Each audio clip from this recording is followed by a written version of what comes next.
Bible గ్రంథమునకు పునాది వంటి ఆది కాండములో నుండి రోజుకు ఒక అధ్యాయములో నుండి నీ ప్రేమ మాకు నేర్పిస్తున్నందుకు స్తోత్రములు. భక్తుని యొక్క చరిత్రలో శరీర స్వభావాన్ని భక్తి స్వభావాన్ని వేరు చేస్తూ శరీర స్వభావాన్ని బట్టి వారు చేసిన పనులు దేవుని ఆత్మస్వభావమును చేసి వారి భక్తి ప్రత్యేకించి వేరు చేస్తూ మాకు నేర్పిస్తున్న ప్రత్యేకమైన బోధ కొరకు నీకు స్తోత్రములు.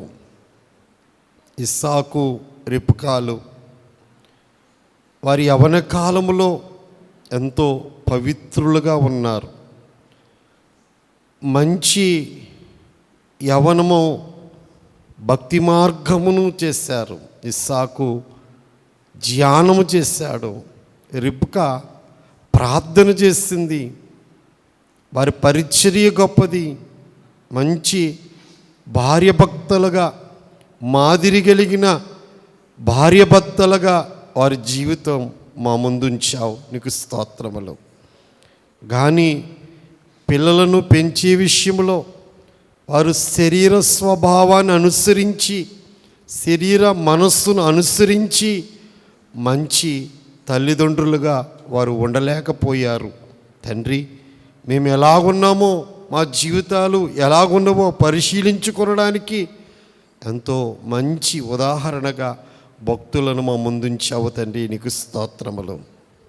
మాట్లాడు పరిశుద్ధాత్మ తండ్రి, మా ఒక్కొక్కరితో మాట్లాడి మా ఆత్మీయ జీవితములను నీకు అనుకూలంగా ఉండేటట్లుగా, నీకు ప్రతికూలముగా ఉన్న ప్రతి దుర్గుణమును మేము జయించుటకు నీ ఆత్మ బలమునిచ్చి మీరే బోధించుమని క్రీస్తు యేసు పరిశుద్ధ నామమున అతి వినయముగా ప్రార్థన చేసి వేడుకొనుచు నాము తండ్రి.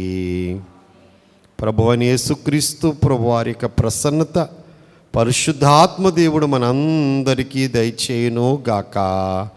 ఆమేన్. ఆది కాండము 28వ అధ్యాయములో నుండి ఈరోజు మనము వాక్యాన్ని నేర్చుకుందాము. నిన్నటి దినాన్న ఇస్సాకు తన పెద్ద కుమారుడైన యాషావును వేట మాంసం తెమ్మని దీవిస్తానని చెప్పాడు. ఇస్సాకు భోజన ప్రియుడుగా, మాంస ఆసక్తి కలిగిన వాడుగా, పెద్ద కుమారుడిని ప్రేమించేవాడుగా మనకు కనపడ్డాడు.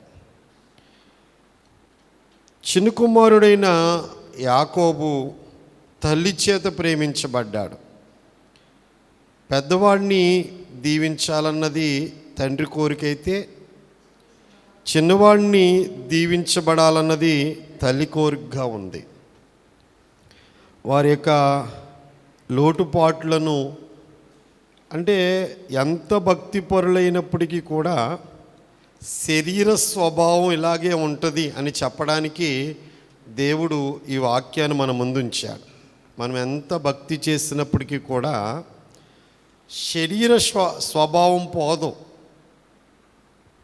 పెద్దోడి మీద తండ్రికి, చిన్నోడి మీద తల్లికి వారికి ఎలాగుందో ఈ రోజుల్లో కూడా వారి మాట ఎవరైతే వింటారో వారి మీద అలా ప్రేమ ఉండడం అనేది మనము సహజంగా చూస్తున్నాం.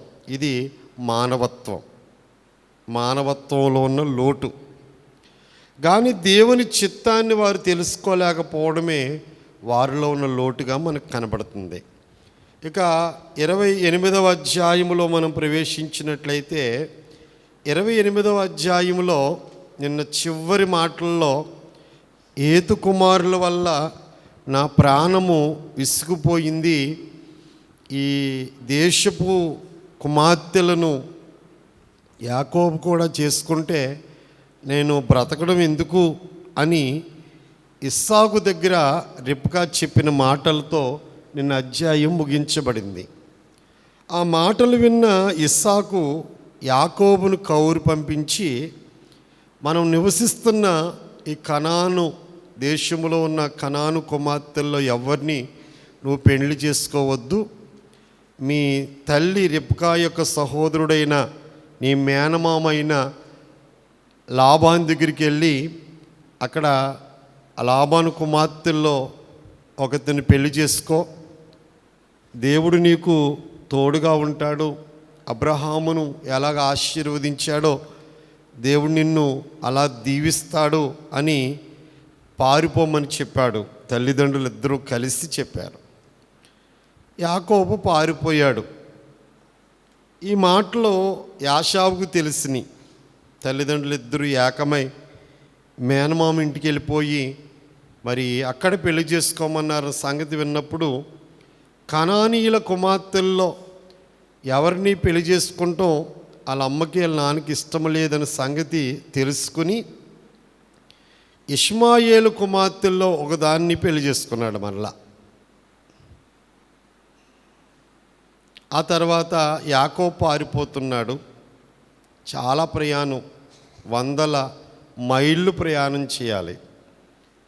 ప్రయాణంలో అడవిలోకి వెళ్ళిపోయి అరణ్యములోకి వెళ్ళిపోయి చీకటి పడిపోయినప్పుడు ఒక రాయిని తల కింద పెట్టుకుని నిద్రపోవడం, ఒక నిచ్చెన భూమి మీద నుంచి ఆకాశం వరకు ఉండడం, దేవుని దూతలు ఆ నిచ్చెన మించి ఎక్కుచు దిగుచు ఉండడం, ఆ నిచ్చెన పైన దేవుడు అబ్రహాము దేవుడను నీ తండ్రి అయిన ఇస్సాకు దేవుడను నిశ్చయముగా ఈ దేశానికి ఇస్తానని, 4 దిక్కుల నీ ప్రజలను విస్తరింపజేస్తానని, నేను ఇచ్చిన మాట నేను నెరవేర్చేదాకా నీకు తోడుగా ఉంటానని చెప్పి దేవుని దర్శనము యాకోబుకి కలగడం, నిద్ర మేలుకుని ఇది నిజముగా దేవుడున్న స్థలము, ఇది ఎంతో భయంకరము, ఇది బేతేలు అని తను ఏ రాయినైతే తలగడగా చేసుకున్నాడో ఆ రాయిని మరి నిలవబెట్టి దాని మీద నూనె పోసి, నాతో చెప్పిన దేవుని మాటలను నిశ్చయంగా నెరవేరుస్తే మరలా ఈ రాయిని మందిరంగా కట్టిస్తాను, దేవుడు నాకు ఇచ్చిన అన్నిటిలో 10వ భాగము దేవుడికి ఇస్తానని మొక్కుకున్నట్లుగా ఈ అధ్యాయములో ఉన్నది.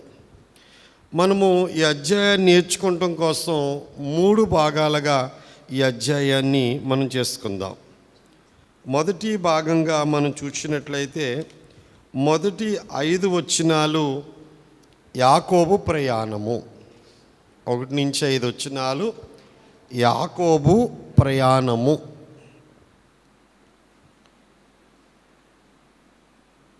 యాకోబు ప్రయాణం 1 నుంచి 5 వచనాలు. 2 యాషావు ఇష్మాయేలు కుమార్తెను పెళ్లి చేసుకునుట. యాషావు ఇష్మాయేలు కుమార్తెను పెళ్లి చేసుకునుట.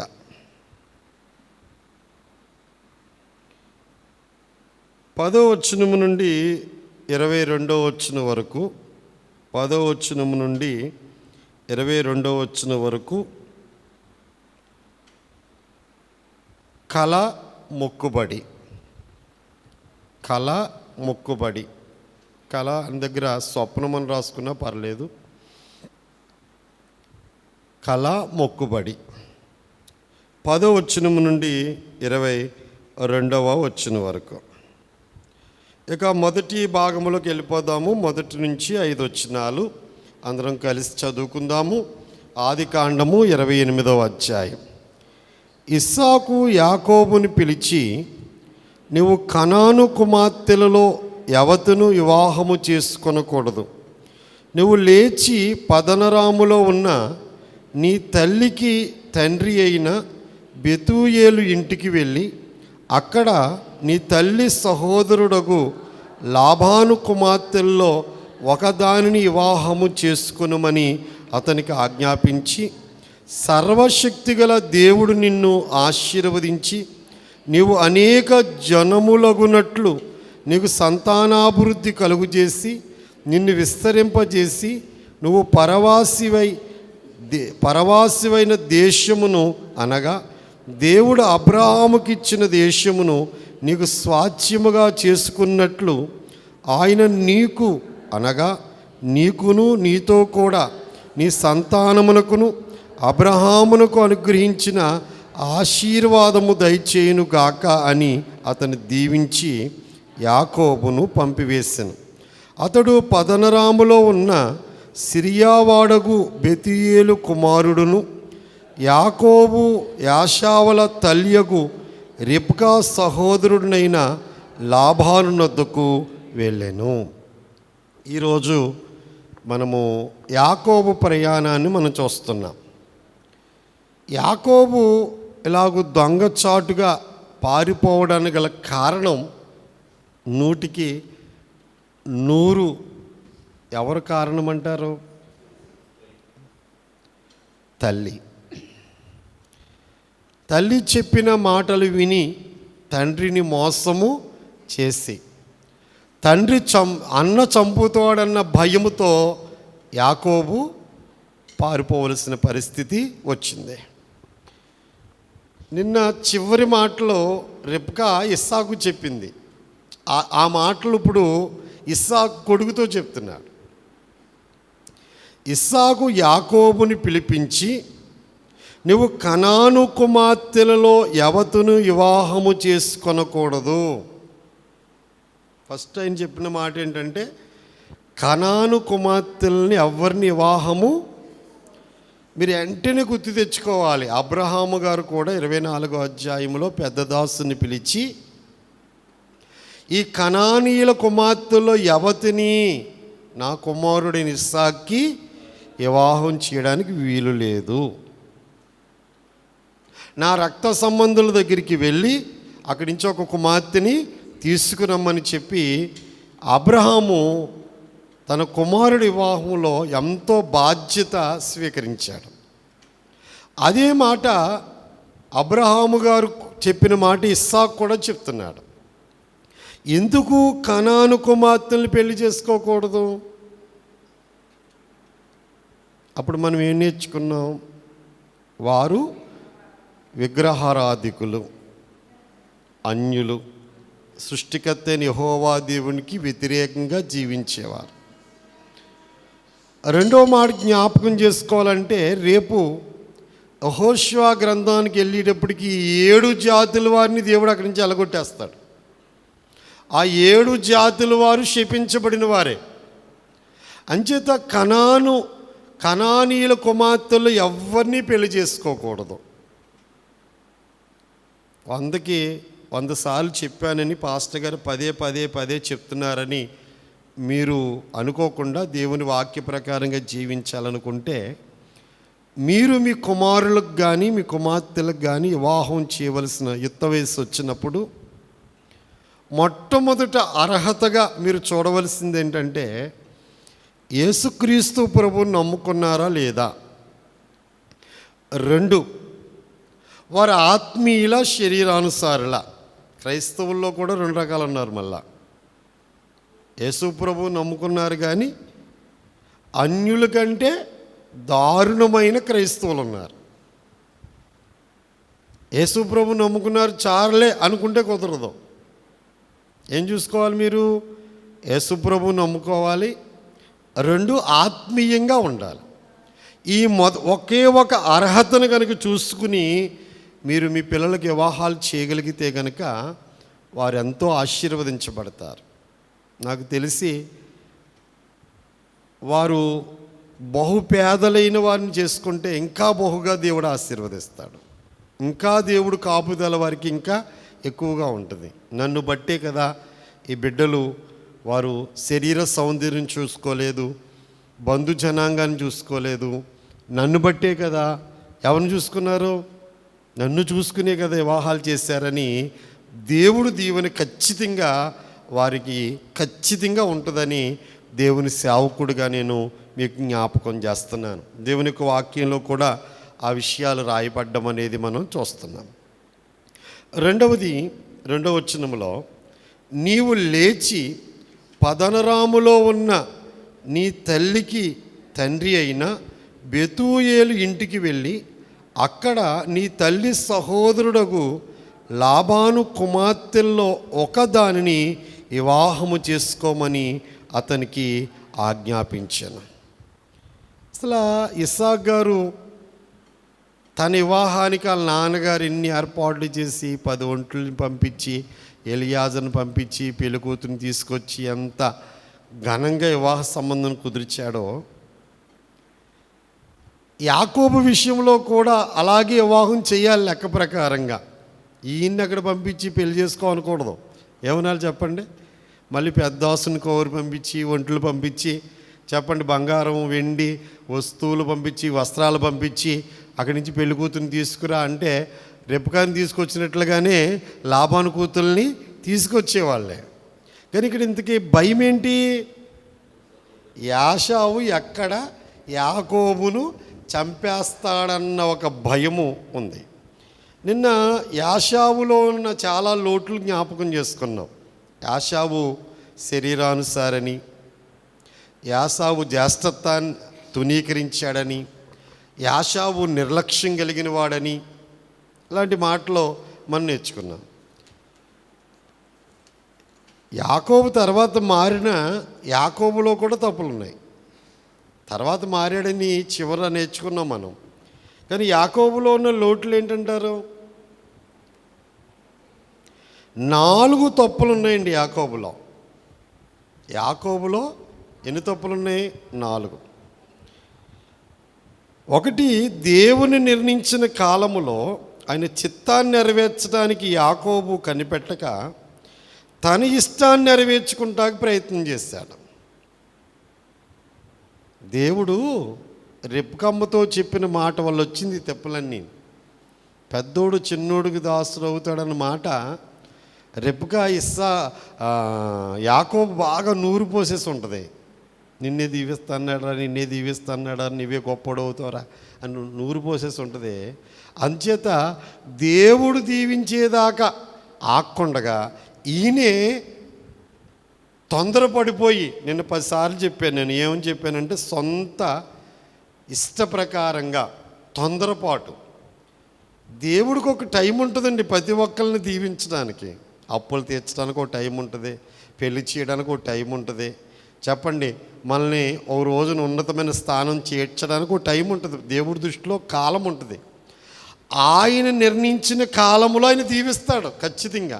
కానీ ఆ దీవెన ముందుగానే సంపాదించేసుకోవాలి, ముందుగానే తెచ్చేసుకోవాలని చెప్పి ఆయన దేవుడు నిర్ణయించిన కాలాన్ని తన చిత్తం నెరవేర్చుకుంటాకే దేవుడి చిత్తాన్ని కనిపెట్టుకోకుండా ఆయన తొందరపడినట్లుగా మొట్టమొదట మనం చూస్తున్నాం. రెండవది, యాకోబు తన తండ్రికి అటు విధేయుడు అవ్వకుండా మోసం చేయడం. అమ్మ మాటిని ఏం చేశాడు చెప్పండి? మోసం చేశాడు. తండ్రిని మోసం చేశాడు. మూడవది, యాషావు ఆకలి మీద వచ్చి కూర అడిగితే, భోజనం పెట్టమని అడిగితే తమ్ముడు అన్నయ్య ఇద్దరు కావాలే కదండి. నేను అనుకున్నాను నిన్న అధ్యాయంలో కాదు, మొన్న 26వ అధ్యాయంలో 40వ సంవత్సరంలో యాషావు పెళ్లి చేసుకున్నాడంటే యాకోబు కూడా 40 ఏళ్ళే. ఇద్దరు కవల పిల్లలు కదా. అంటే 27 వచ్చేటప్పటికి 100 ఏళ్ళు అలా ఉన్నాయి. ఎవరికి? ఇస్సాక్కి. అప్పటికి కళ్ళు 180 ఏళ్ళు బతికాడైనా. చచ్చిపోతానేమో అన్న భయంతో దీవించడానికి ఆయన మొదలుపెట్టాడు. అంటే ఖచ్చితంగా జ్యేష్ఠత్వం దేవుడు యాకోబుకి ఇస్తాడు. కానీ అవకాశాన్ని చాలామంది ఏం చేస్తారంటే అవకాశం దొరికినప్పుడు స్వార్థం అన్నమాట. యాషావు అక్కరగా ఉన్న దానిలో సహాయపడక స్వలాభం కోసం చిక్కుడుకాయల వంటకం ఇచ్చేసి ఏం సంపాదించేసుకున్నాడు? అది కూడా మోసమే. నాలుగవది, కాలము రాకముందే తన వాగ్దానాలు నెరవేరాలని చెప్పి ఆయన ఆతృత పడిపోతున్నాడు. మనం కూడా మన జీవితాల్లో చేసే పొరపాట్లు చెప్పడానికి జ్ఞాపకం చేస్తున్నాను నేను. ఒకే ఒక జవాబు మన తండ్రి దేవదాసాయి గారికి ప్రభువు చెప్పారు, ఆలస్యమైనంత మాత్రమున అవి నెరవేరవనవద్దు, కాలము పరిపూర్ణమైనప్పుడు ఖచ్చితంగా. మనం ఎంత కంగారు పడిపోయాం, స్థలమే దొరకదు అనుకున్నాం, మనం మందిరమే కట్టలేమనుకున్నాం. కానీ ఒక కాలం నిర్ణయించుకుని ఆయన దృష్టిలో ఆయన తలంపులు ఉంచుకున్నాడు. ఆయన కార్యం జరిగేదాకా మనకేం అర్థం అవ్వలేదు. అలాగ వ్యక్తిగత జీవితంలో కానీ సంఘ జీవితంలో కానీ ప్రతిదానికి దేవుడు ఒక కాలం నిర్ణయించుంటాడు. అప్పుడు ఆయన చిత్తం మన జీవితంలో నెరవేరుస్తారు. అప్పుడు దాకా మనం కంగారు పడకూడదు. ఏం చేయాలి చెప్పండి? ఓపికగా విశ్వాసంతో అబ్రహాము గారు ఎలా కనిపెట్టుకుని కన్నీళ్ళు కాచి ప్రార్థన చేసుకుంటూ ఎలా ఉన్నారో అలాగ మనం కూడా ఎలాగ ఉండాలి చెప్పండి? దేవుడి చిత్తం కోసం అలా కనిపెట్టుకుని ఉండాలి. ఇప్పుడు యాకోబు గారిని ఇస్సాకు గారు ఏం చెప్తున్నారు? నీ మేనమామ ఇంటికి వెళ్ళి నీ మేనమామ కూతురులో ఒక దాన్ని పెళ్లి చేసుకోమంటున్నాడు. బహుశా మేనమామ కూతురు వరస అవుద్దని అక్కడే స్టార్ట్ అయ్యి ఉంటుంది. అప్పుడు దాకా ఆ పెద్దోళ్ళు చెల్లుల్ని కూతుర్ని అన్నట్టు వివాహాలు చేసుకున్నారు కదండి. ఆ తర్వాత కాలం జరిగే కొలది వరుసలు వచ్చి ఉంటాయి. మేనమామ కూతుర్ని పెళ్లి చేసుకోమన్నాడు. కానీ దొంగచాటుని పెళ్లి చేసుకోవాల్సిన పరిస్థితి ఎందుకు వచ్చిందంటే ఆయన చేసిన పొరపాట్లను బట్టే వచ్చింది. ఆయన ఆ పొరపాట్లు ఏమి చేయకుండా ఉంటే కనుక పారిపోవలసిన అవసరం ఏమీ లేదు. అబ్రహాం ఇస్సాకు పెళ్ళి ఎలా చేశాడో ఇస్సాకు కూడా యాకోబు పెళ్ళి అలాగే చేసేవాడు. కానీ ఆ శిక్ష అనుభవించడాన్ని బట్టే అక్కడ ఆయన పారిపోయి పెళ్లి చేసుకోవాల్సి వస్తుంది. కానీ వెళ్ళిపోయేటప్పుడు మరలా దీవిస్తున్నాడు. నిన్నేమో తెలియకుండా దీవించాడు, నిన్నేమో పెద్ద కొడుకే అనుకుని చెప్పండి దీవించాడు. ఇవాళ తెలిసి హృదయపూర్వకంగా దీవిస్తున్నాడు. ఏంటంటే సర్వశక్తి గల దేవుడు నిన్ను ఆశీర్వదించి నీవు అనేక జనులగునట్లు నీకు సంతానాభివృద్ధి కలుగు చేసి నిన్ను విస్తరింపజేసి నువ్వు పరవాసివైన దేశమున అనగా దేవుడు అబ్రహాముకిచ్చిన దేశమును నువ్వు స్వాస్థ్యముగా చేసుకున్నట్లు ఆయన నీకు అనగా నీకును నీతో కూడా నీ సంతానమునకును అబ్రహామునకు అనుగ్రహించిన ఆశీర్వాదములు దయచేయునుగాక అని దీవించి. ఇప్పుడు అబ్రహాము గారికి ఎన్ని ఆశీర్వాదాలు అయితే ఉన్నాయో అన్ని ఆశీర్వాదాలు దేవుడు ఇస్సాకు ఇచ్చారు. ఇప్పుడు ఇస్సాకు గారు నోటమ్మట ఏమొస్తున్నాయంటే అబ్రహాము గారిని దేవుడు పిలిచి ఎన్ని ఆశీర్వాదాలు ఇచ్చాడో అన్ని ఆశీర్వాదాలు నీకు అనుగ్రహించబడునుగాక అంటున్నాడు. కానీ అబ్రహాము అన్ని ఆశీర్వాదాలకు వారసుడైనా ఇది పరదేశిగానే జీవించాడు.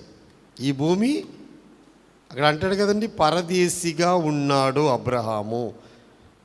మనం కూడా ఈ దేశంలో ఏమై ఉన్నాం చెప్పండి? శాశ్వతం అంటారు ఇది, కానీ భ్రమ మాత్రం శాశ్వతం అన్నట్టే బతుకుతాం. నాది నాది అనే భ్రమయే కానీ ఏదియూ నీ వెంట రాదు. పట్టుకెళ్ళేది ఏమైనా ఉందంటారా? ఏమీ లేదు. ముక్కు పొడకు కూడా తీసేస్తారు. ఏమండి, ముక్కు పొడకు కూడా తీసేస్తారు, ఉంచడం. దిగంబరిగా వచ్చారని దిగంబరిగాని కాల్చేస్తారు. సమాధి పెట్టులో అయితే కనీసం బంగారం ఉంచకపోయినా ఒంటి నిండా వస్త్రమైన కట్టి పెట్టులో పెడతాం. కానీ కాల్చేసి వాళ్ళు అయితే మాత్రం దిగంబరిగా వచ్చాడు, దిగంబరిగాని పంపించేయాలని చెప్పి దిగంబరత్వముతో ఆ మనిషిని కాల్చి బూడిద చేసేస్తారు. అందుకే తెచ్చింది ఏదీ లేదు, పట్టుకెళ్ళేది ఏదీ లేదు. కానీ ఈ లోకంలో బతుకున్నంతకాలం మనం పరదేశులమును యాత్రికులమై ఉన్నాము. ఏది అవసరమో అది దేవుడు మనకి ఇస్తాడు ఈ లోకంలో. ఆ దీవెనలన్నీ అందుకుని యాకోబును పంపించేశాడు. అతడు పదనరాములో ఉన్న శ్రీయావాడగు బెతియేలు కుమారుడును యాకోబు యాషావుల తల్లియగు రెబ్కా సహోదరునైన లాబాను నద్దుకు వెళ్ళెను. ఇది మొదటి భాగము, యాకోబు ప్రయాణము. లాబాను అంటే అంతా లాభమేనండి, ఆ పేరే లాభాన్ని నిలబెట్టారు, కానీ అంతా లాభం చూసుకుంటూ ఉంటాడు. ఇంకెంతసేపు ఆయనకి లాభం రావాలి. కొంతమంది చూడండి, వాళ్ళకి చేసినా వీళ్ళకే లాభం రావాలి, వీళ్ళకి చేసినా ఆయనకే లాభం రావాలి. అలాంటి రకం అన్నమాట. ఎవరో లాభాను యొక్క తత్వం ఏంటంటే ఎంతసేపు లాభం. సరే, రెండవ భాగంలోకి వెళ్ళిపోదాం. రెండవ భాగము యాషావు ఇష్మాయేలు కుమార్తెను పెళ్లి చేసుకునుట. ఎక్కడి నుంచి ఎక్కడి దాకా? 6వ వచనము నుండి 9వ వచనం వరకు. ఇస్సాకు యాకోబును దీవించి పదనరాములో పెళ్లి చేసుకుని వచ్చుటకై అతన్నక్కడికి పంపెననియు, అతన్ని దీవించినప్పుడు నువ్వు కనాను దేశపు కుమార్తెల్లో ఎవరిని పెళ్లి చేసుకోవద్దని అతనికి ఆజ్ఞాపించిననియు, యాకోబు తన తల్లిదండ్రుల మాట విని పదనరాముకు వెళ్ళిపోయిననియు యాషావు తెలుసుకున్నప్పుడు, ఇది కాక కనాను కుమార్తెలు తన తండ్రి అయిన ఇస్సాకునకు ఇష్టురాండ్లు కారని యాషావునకు తెలిసినప్పుడు, యాషావు ఇష్మాయేలు యొద్దకు వెళ్ళి తనకున్న భార్యలు కాక అబ్రహాము కుమారుడైన ఇష్మాయేలు కుమార్తెయు నెబాయేతు సహోదరి అయిన మహలతును కూడా పెళ్లి చేసుకొనెను. అసలు యాషావుకి ఎలాగ అర్థమై ఉంటుందంటారు? మీకు బాగా తెలివి ఉంది కదా మీ అందరికీ. మీ తెలివితేటలు బట్టి చెప్పండి. ఇంకొక అమ్మాయిని ఎందుకు చేసుకున్నాడు అంటారు? కనాను పిల్లల్లో ఎవరిని పెళ్లి చేసుకోవద్దు. ఇప్పుడు చేసుకుని ఇద్దరు హేతుకు మాత్రలు కదా, వాళ్ళిద్దరిని చేసుకుంటే ఇష్టం లేదని చెప్పి, వీళ్ళు చేసుకుంటే ఇష్టం లేదు కాబట్టి ఇంకొకరిని చేసుకుంటే ఇష్టమవుతారని. అంతేనా అక్కడ భావం? ఇప్పుడు చదివావు కదమ్మా, చదివిన దాంట్లో ఏముంది? ఇస్సాకునకు ఇష్టురాలు కారని, కోపంతో కాదు, అర్థం చేసుకో. అక్కడ ఇస్సాకునకు ఇష్టురాండ్లు కారని యాషావునకు తెలుసుకున్నప్పుడు, ఇష్టాలు కాదన్నప్పుడు వాళ్ళనే చేసుకోవాలి. ఇంకో ఇద్దరిని వాళ్ళని చేసుకోలేదు కదా. ఎవరి దగ్గరికి వెళ్ళాడు? ఆగరికి పుట్టిన ఇష్మాయిల్ దగ్గరికి వెళ్ళి వాళ్ళైతే ఇష్టం అనుకున్నాడేమో మరి. ఇప్పుడు బుర్ర వెలిగిందా? అంటే మీకు అర్థమయ్యేలా చెప్పాలంటే, ఇప్పుడు మనం చేసిన తప్పండి,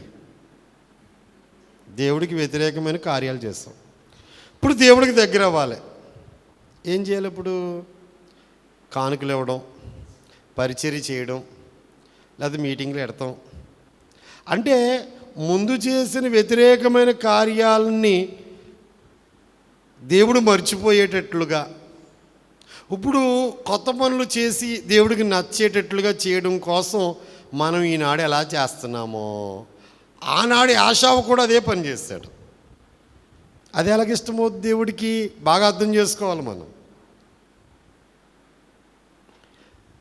వాళ్ళిద్దరినీ పెళ్లి చేసుకున్నప్పుడు బహుశా ఇస్సాకును కానీ రెబ్కాని కానీ సంప్రదించలేదు వివాహ విషయంలో. అది తప్పు. మనం ఎన్ని మంచి పనులు చేసినా ముందున్న పాపం పోదండి. చాలామంది అభిప్రాయం ఏంటి చెప్పండి? పుణ్యాలు చేస్తే పాపాలు పోతాయన్న అభిప్రాయం. చాలామంది అభిప్రాయం ఏంటి? పుణ్యం చేస్తే పాపం పోతుందని. కానీ దాన్ని బైబిల్ ఒప్పుకోదు కదా. మరి పుణ్యానికి పుణ్యం చేస్తున్నావు కాబట్టి, మంచి పనులు చేస్తున్నావు కాబట్టి దేవుడు దీవిస్తాడు నిన్ను, నీ పిల్లల్ని. కానీ పాపం పోవాలంటే ఖచ్చితంగా పశ్చాత్తాపడవలసిందే. అమ్మా, వీళ్ళిద్దరినీ చేసుకుంటే వల్ల మీకు కష్టంగా ఉందో వదిలిపెట్టేమంటారా? మీరు మాకు నచ్చిన కుమార్తెని పెళ్లి చేయండి అని ఇష్మాయేలు కుమార్తెని పెళ్లి చేసుకోకుండా ఇస్సాకు రెబ్కాల దగ్గరికి వెళ్ళి పశ్చాత్తాపడి ఉంటే యాషావుకు కూడా ఏమొచ్చేది చెప్పండి? దీవెన వచ్చేది. ఆయన ఎలాగ ఆలోచిస్తున్నాడంటే, ఏ కనానీయుల కుమార్తెలు ఎవరు పెళ్లి చేసుకున్నా మా అమ్మకి మా నాన్నకి ఇష్టం లేదు కాబట్టి ఈ కనానీలు అన్నవారు కాకుండా అబ్రహాము సంతానం అంటే ఇష్మాయేలు కూతుర్లు అంటే మా జాతికి సంబంధించింది అనుకుని ఆయన తెలివితేటలు ఉపయోగించి అబ్రహాము గారు మనవరాలని ఇష్మాయేలు కూతుర్ని పెళ్లి చేసుకుని వచ్చాడు. ఇది కూడా దేవునికి ఇష్టము లేదు. అంటే ఉదాహరణ చెప్పాను, అదే మీరు గుర్తుంచుకోవాలి.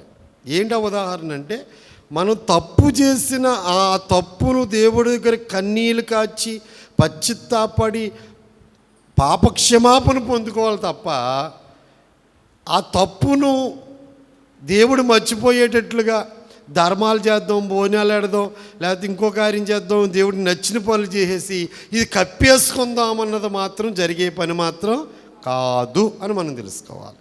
అందుకే దైవజనులు ఉన్నారు, ఎన్ని తిరిగినా పోవు పోవు పాపంబులు ఎంత ఏడ్చినా పోవు పోవు, ఎన్నాళ్ళు పుణ్యక్రియలెన్ని చేసినా పోవు, ఎన్నాళ్ళు పుణ్యక్రియలెన్ని చేసినా పోవు, అన్నీ చేసిన క్రీస్తు నందు నమ్మిన గాని, క్రీస్తు నా కొరకు కలవరి సిలువలో నా పాప శిక్ష భరించాడు, ఆయన నమ్మితేనే కానీ, ఆయన క్షమిస్తేనే కానీ నా పాపం పోదని చెప్పి పశ్చాత్తాపడితేనే కానీ కప్పేసినంత మాత్రాన పాపాలు పోనీ.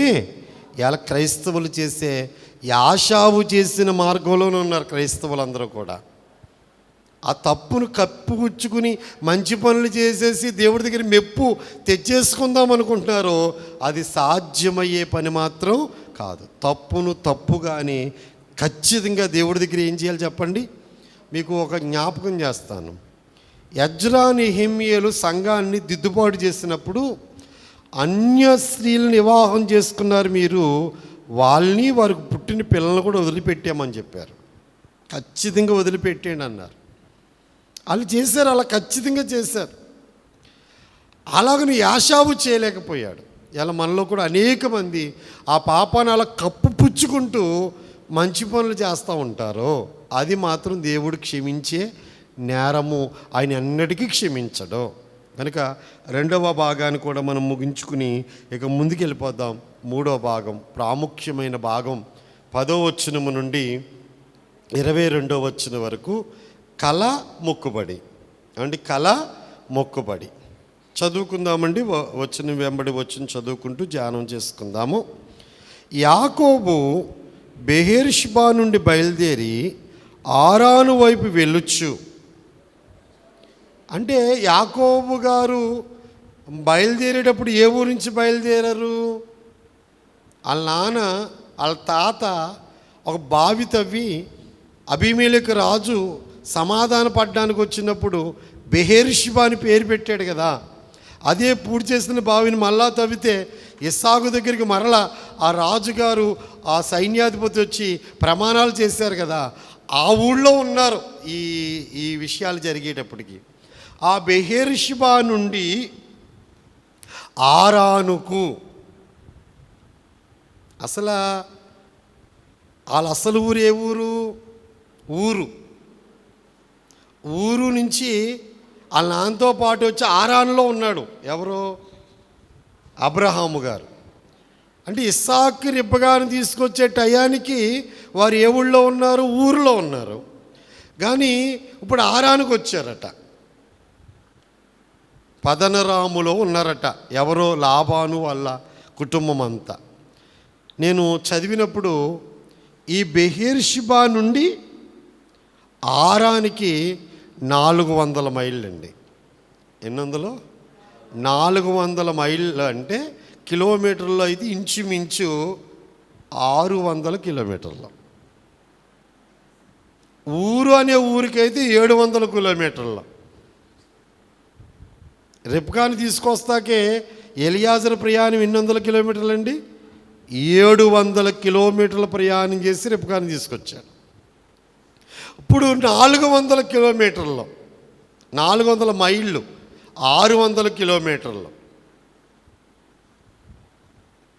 మరి ఆ రోజుల్లో ప్రయాణాలకి విమానాలు లేవు కదా, రైలు బండ్లు లేవు కదా, బస్సులు లేవు కదా, అంతా నడకే ప్రయాణం. ఇప్పుడు ప్రయాణం చేసి వెళ్తున్నాడు. ఇదే ఫస్ట్ టైం మేనమామ ఇంటికి వెళ్ళడం. ఫస్ట్ టైం ఒక ఊరు వెళ్తే ఎలా ఉంటుందంటారు? ఫస్ట్ టైము అసలు ఎప్పుడు బస్సు ఎక్కనోడు బస్సు ఎక్కితే ఎలా ఉంటుంది, ఎప్పుడు ట్రైన్ ఎక్కనోడు ట్రైన్ ఎక్కితే ఎలా ఉంటుంది, ఎప్పుడు ఒంటరిగా వెళ్ళినోడు ఆ రోజే ఒంటరిగా ప్రయాణం చేస్తే ఎలా ఉంటుందో ఆ దృశ్యాన్ని మీరు ఎప్పుడైనా మీ జీవితంలో ఉన్న విషయాలు జ్ఞాపకం చేసుకోగలిగితే యాకోబు ప్రయాణం బాగా అర్థమవుతుంది. దాంట్లో మంచి యవన కాలంలో ఉన్నాడు. యాకోబు బెహెర్షిబా నుండి బయలుదేరి ఆరానుకు వైపు వెలుచు. నేను ఆర్ఆర్కే మూర్తి గారి వ్యాఖ్యానం విన్నప్పుడు ఆయన మాటలు ఎంతో తీయగా ఉంటాయి కదా, బ్రాహ్మణ పండితుడు కనుక. ఆ రోజట 65 మైళ్ళు దూరము ప్రయాణము చేసి అన్నాడు ఆయన. ఆర్ఆర్కే మూర్తి గారి వ్యాఖ్యానంలో ఆయన అన్నారు, అమ్మ వెనకాల తిరిగేవాడు, చెంగట్టుకుని తిరిగేవాడు, వంటలు బాగా నేర్చుకున్నవాడు, ఎప్పుడు ఎవరిని విడిచిపెట్టనోడు, అమ్మ వెనకాల నాన్న వెనకాల ఇంట్లో ఉన్నవాడు, ఒంటరిగా బయలుదేరి వెళ్ళి రాత్రి ఆ మధ్యాహ్నం బయలుదేరాడు, పొద్దున్న బయలుదేరాడు, ఎప్పుడు అడావుడిగా పంపించేశారో అప్పుడు బయలుదేరి అతడు నిద్రపోయే టయానికి సుమారు 65 కిలోమీటర్ల ప్రయాణము చేసి ఒక రాయిని తలగడగా చేసుకుని పడుకున్నారు. పగలు ప్రయాణం చాలా బాగుంటుంది ఎప్పుడు కూడా. సూర్యుడు వెలుతురు ఉన్నంతసేపు ఉన్న మనసుకిని రాత్రి పడినప్పుడు చీకటి ఉన్నప్పుడు మనసుకి చాలా వ్యత్యాసం వచ్చేస్తుంది. ఒక చోట చేరి పొద్దుగుంకినందున అక్కడ ఆ రాత్రి నిలిచిపోయి ఆ చోటి రాళ్ళలో ఒకటి తీసుకొని తనకు తలగడగా చేసుకుని అక్కడ పండుకొనెను. ఒక్క మాటలో రాసేసారు, కానీ ఆ టైంలో ఆయన మనస్సు ఎలా ఉంటుంది? దైవజనుడి వ్యాఖ్యానంలోంచి 7 మాటలో మీకు ఈరోజు నేను తెలియజేస్తాను. ఆ టైంలో ఆయన ఎలాంటి మనస్సు కలిగి ఉన్నాడు? చీకటి, ఒంటరిగా ఉన్నాడు. అంటే చీకటిలో ఉన్నాడు, ఒంటరిగా ఉన్నాడు. అది అడవి. అది ఏమనుంది చెప్పండి? అక్కడ ఒక అరణ్యము. కింద వచనాల్లో మనము చూస్తూ ఉంటాము. చాలా భయపడిపోతున్నాడు. చీకటి రాత్రి ఆయన చాలా వేదన పడుతున్నాడు. ఫస్ట్ మాటగా చెప్పాలంటే దిక్కులేని వాడిగా ఉన్నాడు. ఫస్ట్ మాట దైవజనుడు మాటల్లో చెప్పాలంటే దిక్కులేని వాడిగా ఉన్నాడు. ఎంతమంది ఉన్నారు ఆయనకి? అమ్ముందే, నాన్నున్నాడు, అన్నయ్య ఉన్నాడు. వాళ్ళ నాన్న ఆస్తి అంతా ఎవరికి వచ్చింది? ఒకటే కదా. వాళ్ళ నాన్నకే ఒకటే కదండి. 318 మంది ఇంట పుట్టిన పాలేరులు కదండి. ఇంకెంతమంది స్త్రీలు ఉన్నారు, ఎంతమంది మరి పురుషులు ఉన్నారు, పనివారు ఉన్నారు, ఎంత ఆస్తో ఎంత ఐశ్వర్యమో. అలాంటి యాకోబు ఈరోజు ఎలా ఉండవలసిన పరిస్థితి వచ్చింది? దిక్కులేనోడుగా ఉన్నాడు. నిజానికి యాకోబు తల్లిదండ్రులున్నా, సోదరుడున్నా, మంద దగ్గర స్నేహితులున్నా, అడవిలో చీకటిలో ఎవరు ఆదరించేవారు లేరు. మనం కూడా అప్పుడప్పుడు దిక్కులేని వాళ్ళ కింద ఉన్నామండి. ఎంతమంది ఉంటే లాభం ఏంటి? ఎంత ఆస్తి ఉంటే లాభం ఏంటి? మా పరిస్థితి ఎలాగుందంటే దిక్కుమాలినోళ్ళలా ఉన్నాము. అంటే ఏ పక్కన ఏ సహాయం లేనప్పుడు మానవుడు మాట్లాడే మాట ఏంటి చెప్పండి? దిక్కుమాలినోళ్ళు అంటారు. కానీ సామెత ఏముంది లోకంలో? సామెత ఏమండి? దిక్కులేనోళ్ళకి దిక్కులున్న వాళ్ళకి మాత్రం వాళ్ళు దిక్కులు ఉంటాయి వాళ్ళకి. కానీ దిక్కు లేని వాళ్ళకి ఎవరు దిక్కంట? ఇప్పుడు ఎవరు దిక్కు అయ్యారు? ఇప్పుడు యాకోబుకి, దిక్కుమాలినోడి కింద ఉన్న యాకోబుకి దేవుడు కనబడి ఇసుకురేణువుల్లా చేస్తాను, తూర్పు పడమర ఉత్తరం దక్షిణం ఇలాంటి మాటలు మాట్లాడుతున్నాడు. నీ సంతానం మూలంగా ఆశీర్వదిస్తాను అంటున్నాడు. అంటే ఈ మాట ఆలోచిస్తే బహుశా యాకోబు ఎంత ఏడ్చాడో అని వ్యాఖ్యానకర్తలు అందరూ చెప్పే మాట ఏంటంటే, ఏడ్చి ఏడ్చి ఏడ్చి పడుకున్నాడంట. అవండి, రాయి తల కింద ఎట్టుకుని నిద్రపోయిన వాళ్ళు ఎవరన్నా ఉంటారంటారు ప్రపంచంలో? ట్రై చేద్దామో పోనీ, ఏమన్నా ఒక రాయి తెచ్చుకుని ఇంటికాడ ఒక రాయి తల కింద పెట్టుకుని పడుకుందామా? అసలు మనం కొనుక్కున్న తలగడ మాది ఎంత అనుకుంటున్నారు? కంపెనీ పేరు చెప్తారు, దాని రేటు చెప్తారు. అలాంటిది నెత్తి కింద పెట్టుకున్నా నిద్ర అడతలేదు మనకి. ఎలాంటిది? పూర్వం దినాల్లో ఈ కంపెనీలు ఉన్నాయా? ఇలాంటి తలగళ్ళు ఉన్నాయా? ఎలాంటి తలగళ్ళలోకి వేసుకుని పడుకునే వాళ్ళు? దూది చెట్లు ఉండేయండి, దూదికాయలు పగలగొట్టి గుర్తు చేసుకుందాం. ఆ కాయల్లో దూదంతా తీసుకుని పెద్దోళ్ళు ఏం చేసేవారు చెప్పండి? లేకపోతే జాకెట్ ముక్కలో మిగిలిపోయిన ముక్కలో చెప్పండి అవన్నీ కలిపి అప్పుడు అలసిపోయేవారేమో. మరి అలాంటి గట్టి తలగడని నిద్రట్టేసేది అప్పుడు. ఇప్పుడు 5,000 తలగడ తల కింద ఉన్నా సరే ఎవరు రావట్లేదు.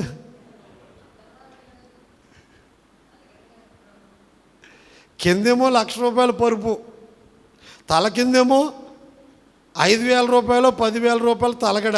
అంత ఖరీదైన తలగడలు కూడా వాడేవాళ్ళు ఉన్నారు. నిద్ర రావట్లా. కానీ యాకోబుకు నిద్రెట్టేసింది. అసలు భయానికి నిద్ర ఎట్టకూడదు, కానీ ఏడ్చిన ఏడుపుకి నిద్రెట్టేసింది. బాగా నడిచాడేమో, ఫస్ట్ టైం ఎక్కువ దూరం నడిచాడేమో, బాగా అలసిపోయాడు. రెండవది చాలా ఏడ్చాడండి. ప్రార్థన బహుశా ఒంటరిగా యాకోబు బలంగా ప్రార్థన చేస్తాడు. ఏమని ప్రార్థన చేస్తాడని అనుకుంటే, మా అన్నని ఆ రోజు మోసం చేసి చిక్కుడుగాయల కూర పెట్టి జ్యేష్ఠత్వం తీసుకుంటాం వాళ్ళు వచ్చింది తిప్పలో. మా అమ్మ మాట విని మా నాన్న మోసం చేయటం వల్ల మా అన్నయ్య చంపేస్తాడు భయం వల్ల వచ్చింది తిప్పలో. ఏక తప్పులు బహుశా ఇవన్నీ కూడా దేవుడి దగ్గర నిజంగా ప్రార్థన చేసినప్పుడు తప్పులు ఒప్పుకుంటాం కదండి. నిజమైన ప్రార్థన అంటే ఏంటి? పశ్చాత్తాపంతో కూడిన ప్రార్థనే. మనం చేసిన పొరపాట్లన్నీ, అవిధేయతలన్నీ, మనలో ఉన్న లోపాలన్నీ యథార్థమైన మనసుతో, కన్నీటితో, రోదనతో ఒప్పుకుంటమే కదా నిజమైన ప్రార్థన. అలా ప్రార్థన చేసి ప్రార్థన చేసి ప్రార్థన చేసి దిక్కుమాలిన వాడి కింద ఉన్న యాకోబు ఏడుస్తూ పడుకుని పోయాడు. నిద్రట్టేసిన రాయిని తలగడగా చేసుకుంటే నిద్రట్టేస్తుంది. ఒక కల వచ్చిందంట. రోజు మీకు కళ్ళు వస్తున్నాయా? దేనికి మాట్లాడరేంటి? రాత్రులు కళ్ళు వస్తున్నాయా? అంట్లు తోమినట్టు వస్తున్నాయా? బట్టలు ఉతుకున్నట్టు వస్తున్నాయా? దెబ్బలాడినట్టు వస్తున్నాయా? ఏదో కళ వస్తుంది. కళ లేకుండా ఎలాగ ఉంటుందండి? పనికి మాలినదో పనికొచ్చేది ఏదో ఒకటి కళగా అంటానే ఉంటాం. పగటి కళ్ళకి అన్నారంట చూడండి. ఎక్కువ పని చేసేవాడికి ఎక్కువ కళ్ళు వస్తాయంట. ప్రసంగి గ్రంథంలో సొలొమోను చెప్పాడు. ఎక్కువ అలసిపోయి పని చేసినోడికి ఏమొస్తాయి చెప్పండి? ఆ కళ్ళన్నీ దేవుడు చూపించిన కళ్ళ కాదు. మానవత్వంలో సహజంగా ఆరోగ్యవంతుడికి 2 లేక 3 కళ్ళు వస్తాయని సైన్స్ కూడా ఒప్పుకుంటుంది. ఆరోగ్యవంతుడికి, మంచి ఆరోగ్యంగా ఉన్నవాడి కంటే 2 లేక 3 కళ్ళు వస్తాయంట. ఆ కళ్ళు ఫోన్లో మాట్లాడినట్టు, దెబ్బలాడినట్టు, ఏయోటి పాపమో పుణ్యమో ఏదోటి ఆ ఆత్మ తిరుగుతూ ఉంటుంది అన్నమాట. అవునండి, చేపల చెరువు పట్టినట్టో లేకపోతే రేలు చెరువు పట్టినట్టో ఎవరికది. మగవాళ్ళకి వచ్చే కళ్ళలో మగవాళ్ళకి, ఆడవాళ్ళకి వచ్చే కళ్ళలో ఆడవాళ్ళకి, మా పిల్లలకి వచ్చే కళ్ళలో క్రికెట్ ఆడుకున్నట్టో బాల్ పోయినట్టో ఏదోటి కళ్ళలో అయ్యి. అలాంటి కళ్ళ కాదు ఇది. అలాంటి స్వప్నము సహజంగా మానవుడికి వచ్చే స్వప్నాలు లాంటి స్వప్నం కాదు. 7 ప్రత్యక్షతల్లో ఒక ప్రత్యక్షత స్వప్న ప్రత్యక్షత. దేవుడు తన చిత్తాన్ని తన భక్తులకు తెలియజేసినప్పుడు యోసేపు 17వ సంవత్సరంలో తన భవిష్యత్తు ఎలా ఉంటుందో 2 కలల ద్వారా దేవుడు చూపించాడు. పాత నిబంధనలోని యోసేపుకి 17వ సంవత్సరంలో 2 స్వప్నాల ద్వారా తన భవిష్యత్తు ఎలా ఉంటుందో చూపించాడు. కొత్త నిబంధనలో యోసేపుకి మరియమ్మను చేర్చుకోవడంలో, యేసు జన్మరహస్యం చెప్పడంలో స్వప్నము ద్వారా ఆయన మాట్లాడాడు. ఐగుప్తికి వెళ్ళడంలో స్వప్నం మాట్లాడాడు. అర్జెంటుకి రాత్రి బయలుదేరి నువ్వు ఐగుప్తికి వెళ్ళిపో అని స్వప్నములో మాట్లాడాడు. నేను చంపాలకుండా చచ్చిపోయాడు, మరలా వెళ్ళిపోమని స్వప్నములోనే. మీరు 2వ అధ్యాయము 1వ అధ్యాయం మత్తయి సువార్త చదివితే స్వప్నముల ద్వారా దేవుడు కొత్త నిబంధన యోసేపుకి మాట్లాడాడు. దానియేలు గ్రంథంలో నెబుకద్నెజరు అనే రాజుకి 2వ అధ్యాయములో ఆయన దగ్గర నుంచి అంతం వరకు, లోకాంతం వరకు ఎలాగుంటుందో రాజ్య పరిస్థితి ఒక స్వప్నములో చూపించాడు. ఆదికాండములో ఫరో చక్రవర్తికి 2 స్వప్నాల్లో 7 సంవత్సరాల కరువు వస్తుందని ఆయన కళ ద్వారా మాట్లాడాడు. సేవకు పంపించే విషయంలో కూడా పౌలు గారికి మాసిదోనియాకి వెళ్ళమని స్వప్నములో మాసిదోనియా దేశస్థుడు ఒకడు నాకు కనపడ్డాడని మాట్లాడతాడు. ఈ దైవ దర్శనాలు, దేవుడు చూపించే దర్శనాలు. అంచేత చాలామంది మరి రాత్రులు కళ్ళగనేసి పొద్దున్న వాటి కోసం పీకేసుకుంటూ ఉంటారు. అయ్యయ్యో దేవుడు చూపించేసినట్టు. వీళ్ళకేమో రాత్రి ప్రార్థన చేస్తే మూకుడు కనబడింది ఏంటంటారో, దాక్ కనబడింది ఏంటంటారో. మూకుడు కనపడిందంటే ఇంకా సునీత బూర్లు వండుకొని అర్థం అంతే. మూకుడు కనపడిందంటే పొద్దున్నే ఏం చేయాలి, ఇప్పుడు పప్పు నానబెట్టేసి బూర్లు వండేసుకొని అర్థం. ఏదో ఒకటి కనపడతా ఉంటే వాటి కోసం టెన్షన్ ఎట్టేసుకుని ఉపవాస ప్రార్థన చేసి కన్నీళ్ళు కాచేసి పెద్ద టెన్షను కొంతమందికి. దేవుడు చూపించి అలా ఉండవు కదండి. దేవుడు చూపించి అర్థవంతంగానే ఉంటాయి. దాని భావం మన మనసుకి అర్థమయ్యేటట్లుగా ఉంటుంది. అది మన హృదయానికి కూడా తట్టి ఇది దేవుని దర్శనం అన్నట్లుగానే ఉంటుంది. అంతేగాని పిచ్చి పిచ్చి కళలో పిచ్చి చెప్పండి ఊహలు ఎట్టుకుని దేవుడికి చాలామంది దూరం అయిపోతున్నారు. అవి కళలు కాదు, ఇది దేవుడు చూపించిన దర్శనం.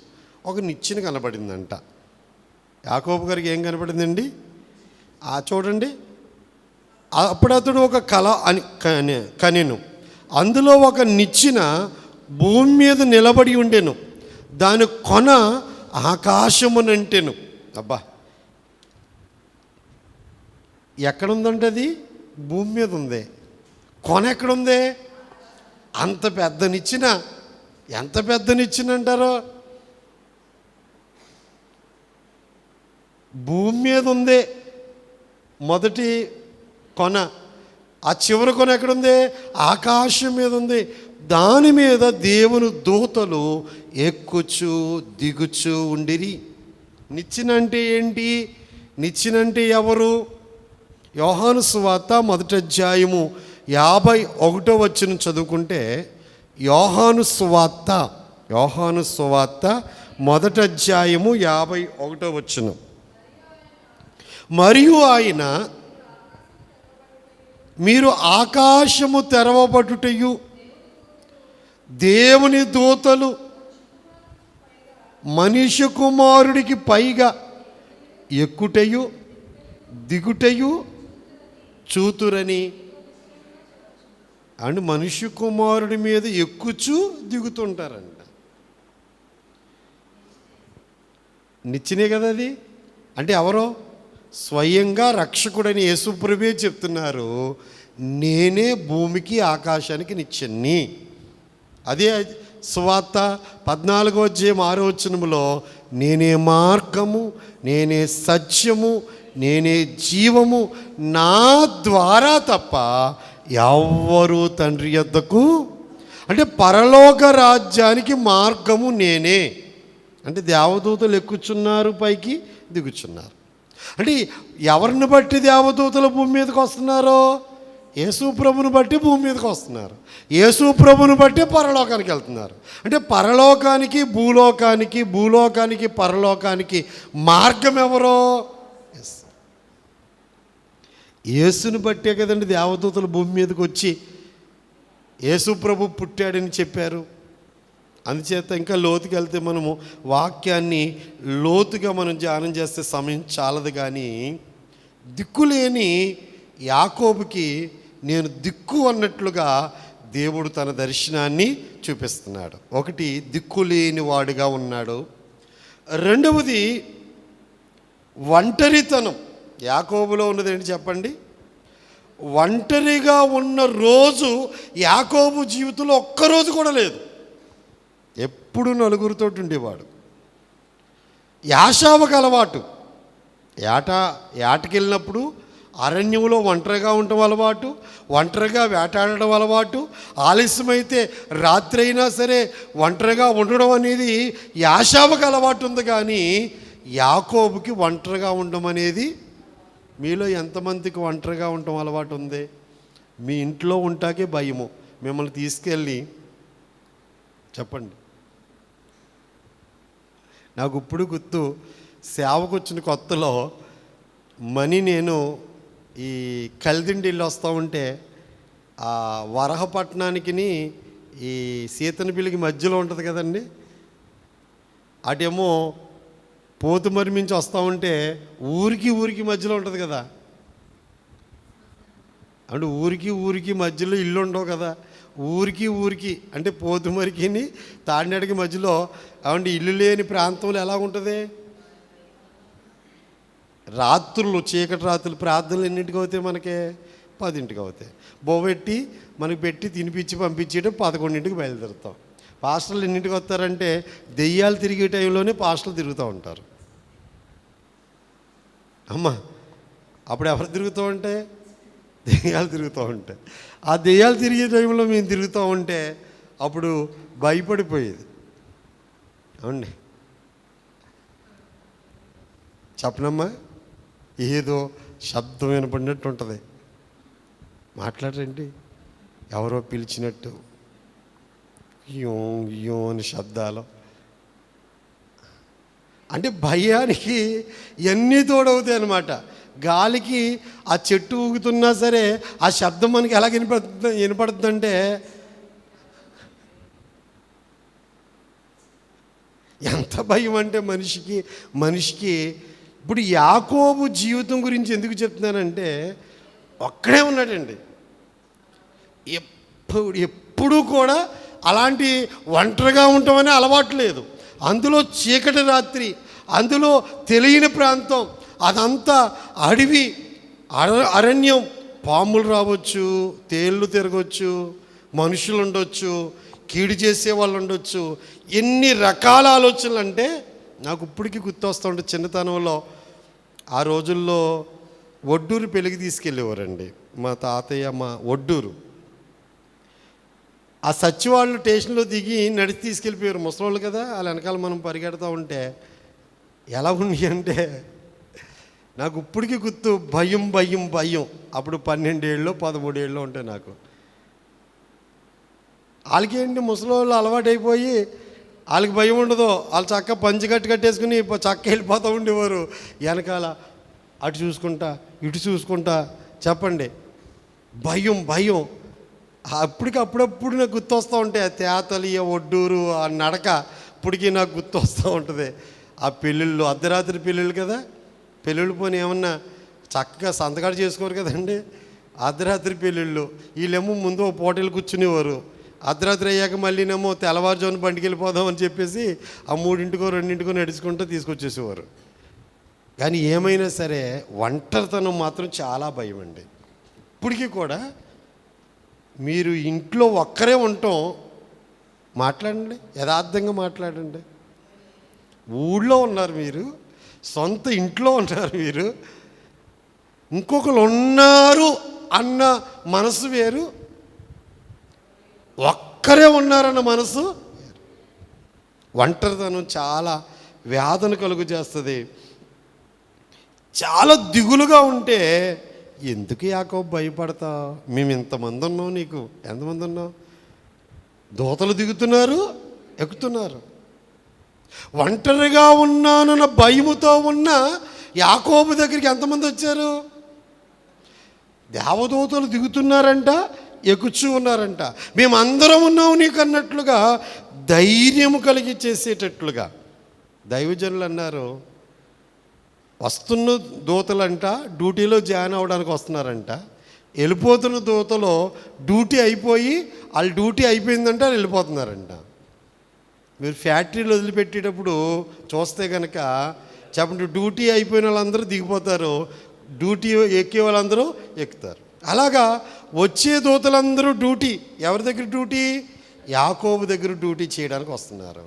అప్పుడు దాకా ఉన్న దూతలు వాళ్ళ డ్యూటీ అయిపోయింది, ఎక్కడికి వెళ్ళిపోతున్నారు? పరలోకానికి వెళ్ళిపోతున్నారు. అందుకే దైవజనుడితో దేవుడు అన్నారు, ఒక్కాడావని నీవు రలిపోవద్దు, నీ ప్రక్కన నీకులు తెలుసునా, చిక్కావు నీవెవరి చేతిలోనైనాను, చిక్కిపోవని నీకు, ఒక్కబడవని నీకు తెలుసునా, సృక్కిపోవని నీకు, ఒక్కడవని నీ వడలిపోవద్దు, నీ ప్రక్కన అనేక మంది ఉన్నారు తెలుస్తున్నా. ఎప్పుడు కూడా నువ్వు మోకరించినప్పుడు తండ్రి, కుమార, పరిశుద్ధాత్మ త్రియేక దేవుడు ఉన్నారు. ఖచ్చితంగా దేవుడు ఉన్నారంటే దేవదూతలు ఉంటారు కదా, దేవదూతలు ఉన్నారంటే పరిశుద్ధులు ఉంటారు కదా. నేను ఎక్కడ ఉంటానో నన్ను వెంబడించేవారు కూడా నాతోటే ఉంటారని ప్రభువు చెప్పారు కదా. రూపాంతర కొండ మీదకి ప్రభువు దగ్గరికి మోషే గారు, ఏలియా గారు రాలేదా? అలాగూ పరలోకం మనతో ఉంది, పరిశుద్ధులు మనతో ఉన్నారు అన్నదే మన విశ్వాసం. అందుకే ఆదివారం నాడు విశ్వాస ప్రమాణకులు ఏం చెప్తాం? పరిశుద్ధుల సహవాసము నమ్ముచున్నాము. ఏ సహవాసం నమ్ముచున్నామండి? అంటే పరిశుద్ధులు అంటే ఎవరు? తండ్రి ఖచ్చితంగా ఉంటారు, 2 3 కూడిన చోట ఉంటారన్నారు. దేవదూతలు ఉంటారు, పరిశుద్ధులు కూడా. అందుచేత ఇప్పుడు యాకోబు ఒంటరిగా ఉన్నాను అనుకుంటా ఉంటే దేవుడు ధైర్యం కలుగు చేయడానికి ఏం చెప్పారంటే, మేమందరము నీతోటే. 3 అరణ్యము. 3 ఏంటి చెప్పండి? మొదటిది ఏంటి? దిక్కులేనోడు. రెండవది ఒంటరితనం. మూడవది అరణ్యం. అరణ్యమును దేవుడు ఆలయంగా మార్చేశాడన్నారు దైవజనుడు. అరణ్యాన్ని ఎలా మార్చేశారట? యాకోబు అరణ్యములో ఉన్నాడు. అడవిలో క్రూర జంతువులు ఉంటాయి. చీకటి పడింది అంటే ఈ సర్పానికి సంబంధించిన పాములన్నీ తిరిగే టైం ఎప్పుడు చెప్పండి? రాత్రులే. జంతువులు తిరిగే టైం కూడా. అడవి జంతువులన్నిటి మధ్యలో ఉన్నాడు, క్రూర జంతువుల మధ్యలో ఉన్నాడు. మేత కోసం తిరిగే టైము చీకటి టైం. యాకోబుకి ఎంత భయం అంటారు? నరవాసన తగిలితే చాలు కదండి. జంతువుకి ఏ వాసన తగిలితే పరుగు పరుగును వచ్చేస్తుంది. పసిగట్టగల జంతువులు ఆహారము కొరకు బయలుదేరే సమయములో, ఆ భయంకరమైన సమయములో, ఆపద సమయములో మరి యాకోబు అరణ్యములో ఒంటరిగా ఉన్నాడు. అందుకే యాకోబు అన్నాడు, ఈ స్థలము ఎంతో భయంకరం అంటున్నాడు. ఈ స్థలం ఎలాంటి చెప్పండి? ఎంతో. ఇది దేవుడి మందిరమే కానీ వేరొకటి కాదు, అడవి కాదు. అడవి జంతువులు నివసించే స్థలమే కావచ్చు కానీ ఖచ్చితంగా దేవుడు నాతో ఉన్నాడు కనుక ఇది దేవుడి మందిరమే, ఆలయమే, బేతేలే అంటున్నాడు. కొన్నిసార్లు కూడా మన జీవితాల్లో కూడా అరణ్యము లాంటి బ్రతుకులు మన జీవితాన్ని దేవుడు ఎలా మార్చేస్తాడంటే ఆలయాలుగా మార్చేస్తాడు, ఆరాధించే స్థలముగా మార్చేస్తాడు. మీరు ఒకసారి చూడండి, ఒక్కొక్క వ్యాధి మనిషిని ఎలా ఎలా ఎలా చేస్తుంది? ఇప్పుడు పెద్ద జబ్బు ఏమొద్దండి, ఓ దగ్గట్టుకుంది అమ్మా. నాకు మాత్రం దగ్గంటే ఎంత భయం అంటే, ఎన్నో సంవత్సరాలు దగ్గి ఉన్నానేమో, అసలు ఎంత భయం అంటే ఇవన్నీ నొప్పులు వచ్చేసి ఇంకోసారి వస్తే ఎక్కడ చచ్చిపోతాను అన్నట్టు ఉంటుంది. అంత పేగుల్లోంచి నొప్పులు వచ్చేసి అప్పుడు పరిస్థితి ఎలా ఉంటుంది మనకి చెప్పండి? ఆగదు. ఏం తిన్నా, ఏం తాగినా, ఏం మందు వేసుకున్నా. అంటే ఒక ఉదాహరణకు ఒక జబ్బు మనిషిని ఆందోళన కలుగు చేస్తుంది. ఒక్క పేరు చెప్పాను, అలాగ తలపోటుగానే ఉండే, చెవుపోటుగానే ఉండే, పంటిపోటుగానే ఉండే, చెప్పండి, నడుంపోటు కానివ్వండి, జబ్బపోటు ఒక్కోసారి లాగుతూ ఉంటే అమ్మ బాధ ఉన్నోడికి బాధ తెలుస్తుంది కదా, చేయలాగితే ఏముందలే అనుకుంటే ఆ పడివుడు తెలుస్తుంది, మెళ్ళలాగేస్తున్నాయి అంటే ఆ పడివుడు తెలుస్తుంది. అవన్నీ ఎలా ఉన్నాయి? గురులేనట్లుగా ఏం జరుగుతుందో ఏమవుతామో కూడా. అందుకే దైవజనుడు ఈ బలహీనతల గురించి ఒక పాట రాశారు. ఎందుకింత చింత నొందెదవు, వైద్యుడు లేనట్టు ఎందుకింత చింత నొందెదవు, అందిపుచ్చుకో నాటి హృదయము, అందిపుచ్చుకో నాటి హృదయము, నందుననంతాట నలుముకొనియున్నాడు, ఎందుకింత చింత నొందెదవు, వైద్యుడు లేనట్టు ఎందుకింత ఈ పాట పాడుకుంటే ఎంత ధైర్యం వస్తుందో, ఈ పాట హృదయానికి ఎంత ధైర్యాన్ని కలుగు చేస్తుందో.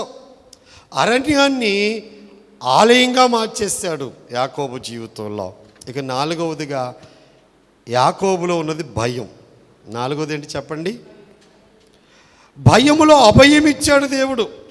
భయముతో ఉన్న యాకోబు, ఎందుకంటే యాకోబు మేనమామ గారి ఇంటికి వెళ్తున్నాడు. ఇక్కడ చెప్పిన మాట వినండి, యాకోబు మేనమామ గారి ఇంటికి వెళ్తున్నాడన్న సంగతి యాషావుకి తెలిసింది. ఇవాళ పారిపోయాడండి, రేపు తెలిసింది కదా. పోనీ ఆ రోజుకి యాకోబు ఎక్కడున్నాడో అని వదిలేశాడు. మన్నాడైనా ఎవరు చెప్పారో మాత్రం పోసగుచ్చినట్లు మొత్తం స్టోరీ అంతా చెప్పేశారు. తెలిసిపోయిందనే కదా ఇష్మాయిల్ కూతురుని పెళ్లి చేసుకున్నాడు.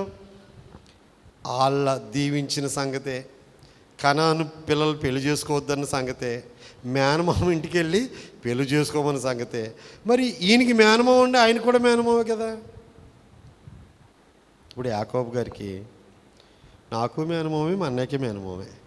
రేపు తెలిసిపోద్దాడికి, ఆడు కూడా వచ్చేస్తాడు, నేను వెనకాలే వచ్చేస్తాడు. నేను ఇంతలోకి నా మేనమామ ఇంటికి వెళ్ళిపోతాను. వెళ్ళిపోతే నా మేనమామతో ఏం చెప్తాడు? నన్ను మోసం చేసి ఇలా దీవులు ఇచ్చన్నీ తీసుకొచ్చేసాడు అని చెప్తాడు.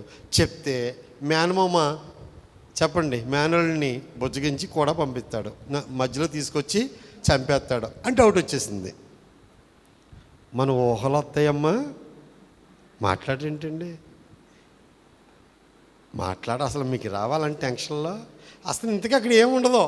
వీళ్ళు ఊహ ఎక్కడికి వెళ్ళిపోద్దంటే ఆడు వచ్చేస్తాడు, నేను చంపేస్తాడు అని టెన్షన్ వచ్చిందనుకోండి, ఎలా ఉంటుందో ఒక్కోసారి.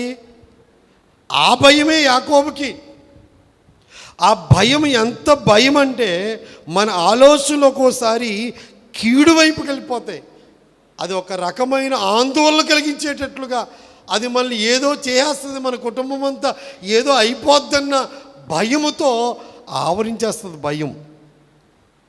అలాంటి యాకోబుతో దేవుడు ఈ అధ్యాయంలో ఏం మాట్లాడుతున్నాడంటే, నేను నీకు తోడై ఉంటాను, నువ్వు వెళ్ళు ప్రతి స్థలములో నేను కాపాడుతాను, నీ దేశానికి మరలా నిన్ను తీసుకొస్తాను, నేను మీ ఇంటికి తీసుకొచ్చేదాకా నేను నిన్ను విడిచిపెట్టను అని ధైర్యం చెప్తున్నాడు.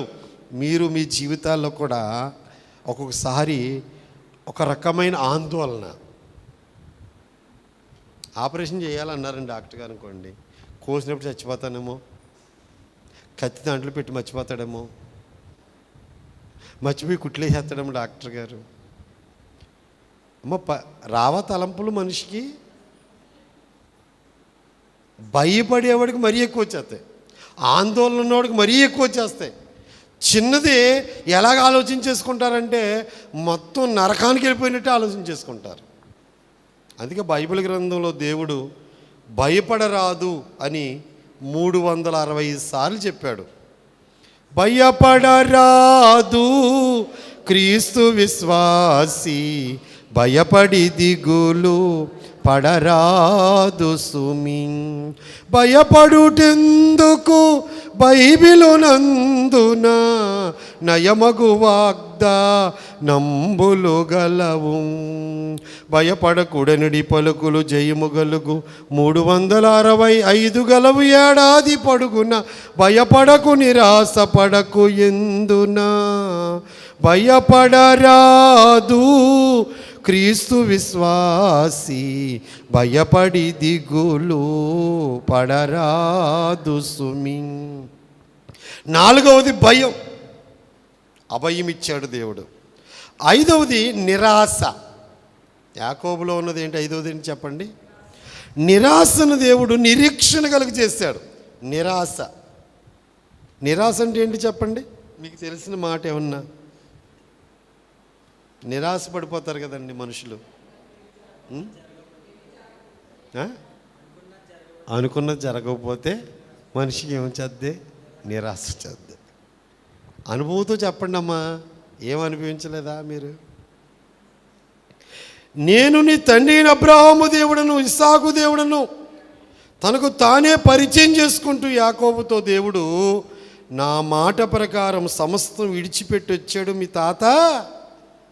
మీ తాతకు తోడైనట్టు నీకు కూడా. నిరాశ మనిషిని కృంగదీసేస్తుందండి. నిరాశ చాలా డేంజర్. మనిషిలో నిరాశ పట్టేసుకుంటుంది. ఇంక నాకు ఏం కలిసి రాదు, నా జీవితం ఇంతే. ఇంక నేను పాస్ అవను, నా జీవితం ఇంతే. నేను ఏ రేవుకి వెళ్ళినా ముళ్ళ పొరిగే పడుతుంది, ఇక నా జీవితం ఇంతే. నా కొడుకు పెళ్ళి అవదాం, నా కూతురికి పిల్లలు పుట్టరు, ఇంక నా బతికింతే. ఇంకా అది ఏంటి చెప్పండి? నిరాశపడుచున్న టైంలో అబ్రహాముని జ్ఞాపకం చేసి, ఇస్సాకుని జ్ఞాపకం చేసి, వాళ్ళని ఆశీర్వదించిన విధానాన్ని జ్ఞాపకం చేసి, నిన్ను అలాగే ఆశీర్వదిస్తాను, నిరీక్షించు అని చెప్తున్నాడు దేవుడు. నిరాశలో ఏం కలుగు చేస్తున్నాడు ఆయన? నిరీక్షణ కలుగు చేస్తున్నాడు. విశ్వాసకి నిరీక్షణ ఉండాలి, కానీ నిరాశ మాత్రం. కొంతమంది వాళ్ళు నిరాశపడిపోయి ఉన్నోళ్ళకు కూడా, విశ్వాసం ఉన్నోళ్ళకు కూడా ఏం కలుగు చేస్తారో? వాళ్ళు చెప్పే మాటలమ్మ అసలు ఎవరికి రావేమో అన్నట్టు ఉంటాయండి. అసలు ఎలాంటి మాటలు వస్తాయంటే అంత నిరాశ, కొంచెంలోనే నిరాశ పడిపోతూ ఉంటారు. కానీ దేవుడు వారికి ఏం కలుగు చేస్తున్నాడు? దేవుణ్ణి ఆశ్రయించిన వారికి నిరీక్షణ. దేవుని యందు నిరీక్షణ నుంచి ఆయనను స్తుతించు నా ప్రాణమా. దేవుని యందు నిరీక్షణ నుంచి ఆయనను స్తుతించు. నేను అంటాను, నా మాటగా అంటాను నేను, అంతకుముందు ఎన్నో ఆపదలు తప్పించాడు కదా, అవన్నీ కొంచెం జ్ఞాపకం చేసుకుంటే నిరాశపోయి నీకేం కలుగుతుంది? నిరీక్షణ కలుగుతుంది. అన్ని తప్పించినోడు ఇది చేయడా అని ఏం కలుగుతుంది?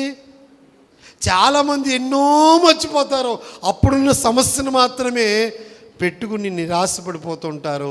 నిరాశ ఉండకూడదు. ఇప్పుడు 6వదిగా పదనరాము వైపు ప్రయాణం. ఎవరి ప్రయాణం? యాకోబు ప్రయాణం ఎవరి వైపు చెప్పండి? పదనరాము.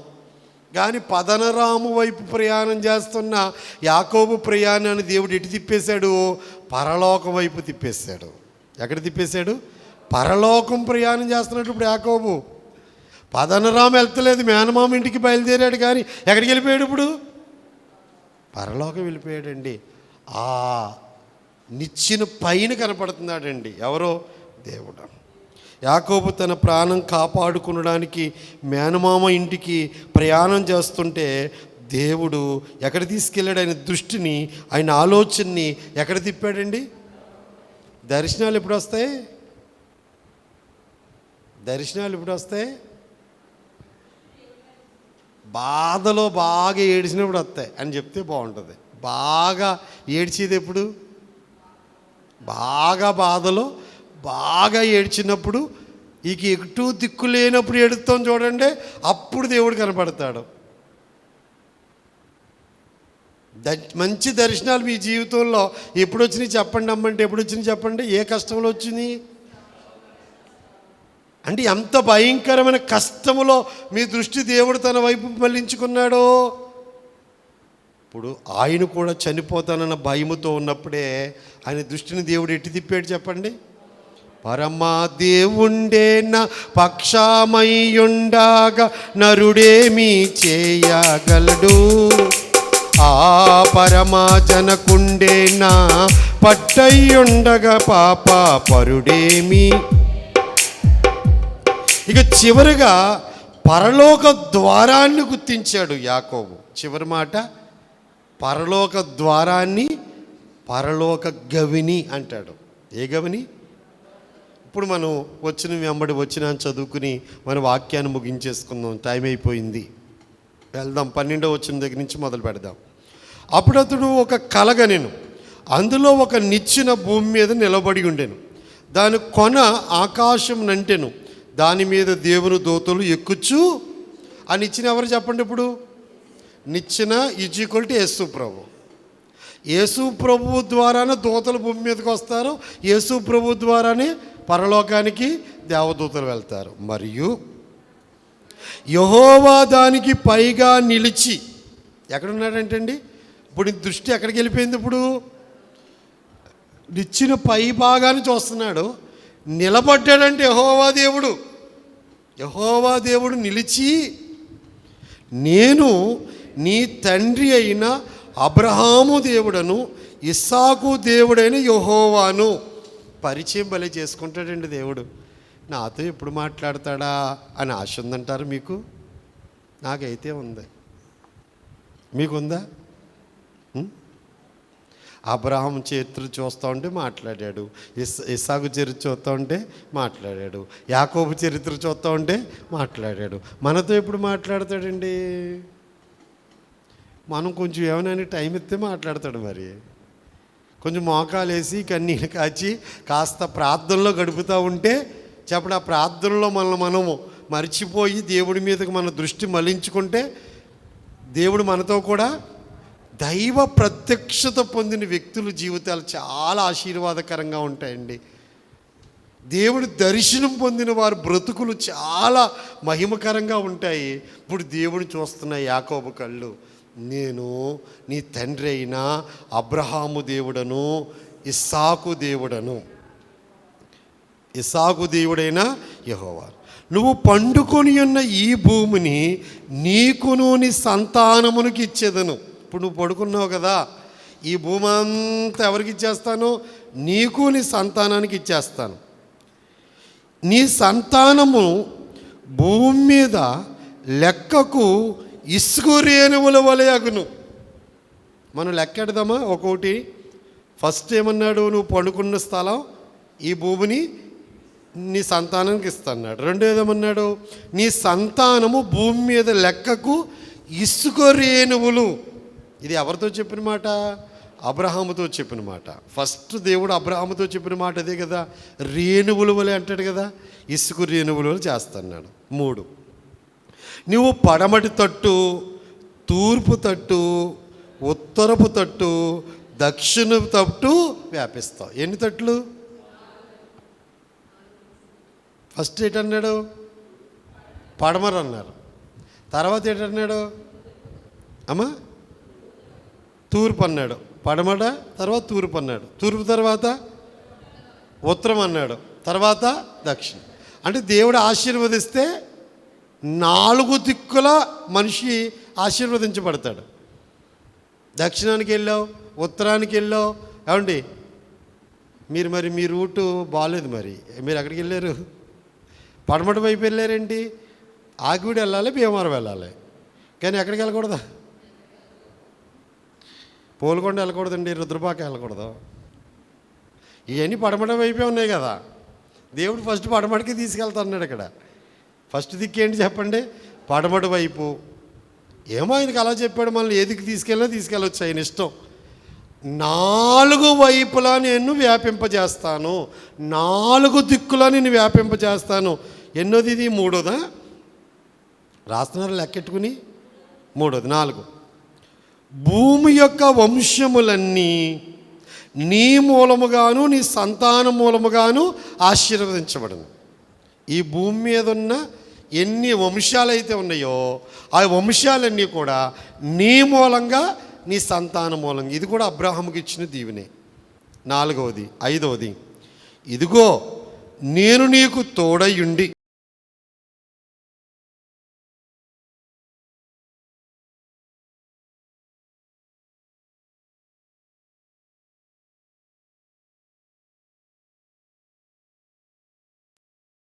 వెళ్తావో ఆ స్థలాలన్నిట్లో కూడా నేను ప్రతి స్థలములో కూడా నిన్ను కాపాడుతాను. ఈ దేశమునకు నిన్ను మరలా రప్పించేదను. నేను నీతో చెప్పినది నెరవేర్చే వరకు నిన్ను ఎడవనని ఇంత గ్యారంటీగా చెప్పేశాడండి అన్న మాటలో. నేను నీతో చెప్పిన 7 దీవెనలు నెరవేర్చేదాకా, మరలా నిశ్చయంగా మీ నాన్న దగ్గరికి, మీ సొంత ఊరు, ఈ దేశానికి, ఈ కలగని ఈ ప్రాంతం దగ్గరికి తీసుకొచ్చేదాకా, నేను ఇచ్చిన ప్రతి మాట నెరవేర్చేదాకా నేను మాత్రం నిన్ను విడిచిపెట్టే పని లేదు, నీతోటి ఉండిపోతాను అన్నాడు. అంతే.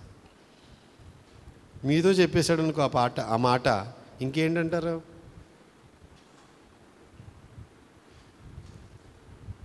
ఏం చెప్పాడు దేవుడు చెప్పండి? నీకు తోడుగా ఉంటానన్నాడు. ఈ పాట నాకు రాదు కానీ అయినా వచ్చినట్లుగా ఒక చరణం. నేనేలా భయపడవలెను, నేనేలా చింతించవలెను, నా యేసుడు నాకుండగా నన్నేది ఏమి చేయదు. నా యేసుడు నాకుండగా నన్నేది ఏమి. డాక్టర్ మార్టిన్ లూథరు సంఘం ఎన్నో రీతులకు హింసించిన, వెలివేసిన సత్య ప్రకటన సాక్షి సంఘాన్ని సరిదిద్దాడు. ఆ పాటలో అంటారు, లూథరుకు తోడైన తండ్రి, దేవదాసుకి తోడైన తండ్రి. లూథరు గారికి తోడుగా ఉన్నాడు. దేవదాసయ్య గారికి అంత ముసలాయిని సేవకు పిలిచి తోడుగా లేకపోతే ఏం సేవ చేయగలుగుతాడండి దేవదాసయ్య గారు? దేవుడు తోడు లూథరు గారికి ఉంది, దేవుడు తోడు దేవదాసయ్య గారికి ఉంది. ఆ దేవదాసయ్య గారికి దేవుడు బయలుపరిచిన బైబిల్ మిషన్ వారమైన మనకు కూడా నిన్న చిత్తూరు నుంచి వచ్చి ఈ రాత్రి వెళ్ళిపోతున్నారు వాళ్ళు మళ్ళీ చిత్తూరు. ఆ పిల్లలు చెప్పింది, దేవుడిని బట్టి, దేవదాసయ్య గారిని బట్టి దేవుడు మమ్మల్ని అక్కడ నిలబెట్టాడండి. నెల అయింది చెప్పండి. ఒక ఇల్లు ఒకళ్ళు ఇచ్చారంట. ఎన్నో ఏళ్ళ నుంచి ఒక ముసలం ప్రార్థన చేస్తుందంట, ఈ ప్రాంతంలో సేవకుని పంపించిన ఆయన అని. ఒక నెల అద్దె కట్టారు వాళ్ళు, 3,000 రూపాయలు ఒక అద్దె తీసుకుని ఇల్లు ఒక నెల కట్టారు. 2వ నెలలో చెప్పండి ఆ ముసలమ్మ ప్లాస్టింగ్ చేయని ఇల్లు ఇచ్చిందంట, ఒక గదిలో ఉండండి, ఒక గదిలో సేవ చేయండి అని. ఏ వారం కనుక ఆ వారం ఫోన్ చేసి ప్రార్థన చేయించుకుంటున్నారు.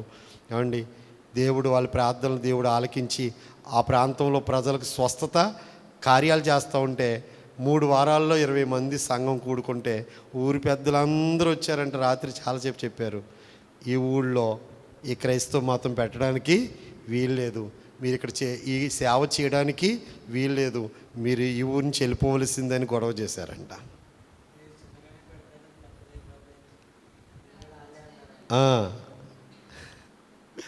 అడ్డొచ్చిందా, సేవ జరుగుతుంది అబ్బాయి పర్లేదులే అన్నాను నేను. పర్లేదు. వాళ్ళు దెబ్బలాడి వెళ్ళిపోయిన తర్వాత మీరు వెళ్ళిపోతారా, మీరు వెళ్ళకండి, ఎక్కడో చుట్టూ ఇంకో చోటనే పెట్టుకుందాం అంటున్నారంట వాళ్ళందరూ.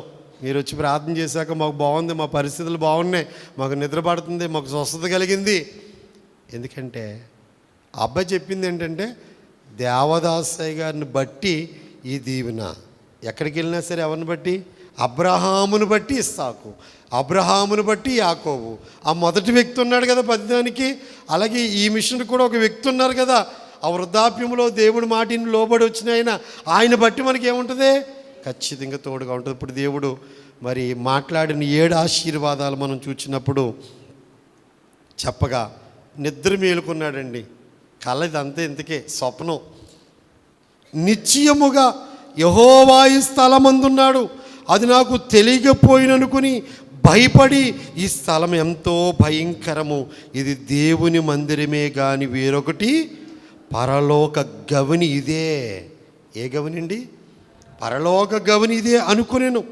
తెల్లవారినప్పుడు యాకోబు లేచి తాను తలగడగా చేసుకున్న రాయి తీసి దాన్ని స్తంభముగా నిలిపి దాని కొన మీద నూనె పోసెను. ఆ రాయిని అలా నిలబెట్టాడు, నూనె పోసాడు, మొక్కుబళ్ళు చేస్తున్నాడు. ఇప్పుడు ఏమండి, అయితే మొదట ఆ ఊరి పేరు, మరియు అతడు ఆ స్థలమునకు బేతేలని పేరు పెట్టెను. అయితే మొదట ఆ ఊరి పేరు లూజు, ఆ ఊరి పేరు లూజు. అప్పుడు యాకోబు, నేను తిరిగి నా తండ్రి ఇంటికి క్షేమంగా వచ్చినట్లు దేవుడు నాకు తోడయుండి నేను వెళ్ళుచున్న ఈ మార్గములో నన్ను కాపాడి. అసలు యాకోబు ప్రార్థన ఇవాళ మనం ఎవరిని చేయగలిగితే ఎంత బాగుంటుందంటే, ఏమన్నా అడిగాడు ఆయన అంటే, తినుటకు ఆహారమును ధరించుకున్నట్టుకు వస్త్రములను నాకు దయచేసినడలా యెహోవా నాకు దేవుడయ్యుండును. ఏమడిగాడు చెప్పండి? తినుటకు ఆహారం, కట్టుకుంటాకు బట్ట. బట్ మనమేం అడుగుతున్నాం?